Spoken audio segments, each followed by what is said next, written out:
म्हणणं आहे की आम्ही विदर्भ मिळव औंधा अनेक नेत्यांनी विदर्भाच्या बाबतीत अनेक वर्षापासून आंदोलन सुरू आहे आणि ही सरकार आहे की आमची सरकार जर सत्तेत आली केंद्रात आणि राज्यात तर आम्ही वेगळा विदर्भ देऊ असे म्हणत होते, परंतु सत्ता भेटल्यानंतर ते पूर्ण विसरून गेले आणि त्यांना सत्तेचा माज आला आहे।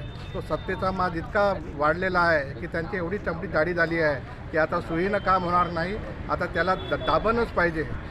आणि आमचा जो म्हणणं आहे विदर्भ राज्य आंदोलन समितीचं, विदर्भ मिळव औंधा, विदर्भ मिळवल्याशिवाय आम्ही चूप बसणार नाही। विदर्भ वेगळा होतपर्यंत आमचं सतत आंदोलन चालू राहील। भारताच्या पंतप्रधानाला आम्ही निवेदन द्यासाठी दिल्लीमध्ये जंतर मंतरवरती आंदोलन केलं होतं। याच्या अगोदर आम्ही रोड रोको आंदोलन केलं होतं, त्याच्यानंतर रेल्वे रोको आंदोलन केलं होतं। त्यामुळं आमची सतत विदर्भाचं आंदोलन चालू राहील आणि तीव्र आंदोलन आम्ही आता करणार आहोत, सुरू आहे।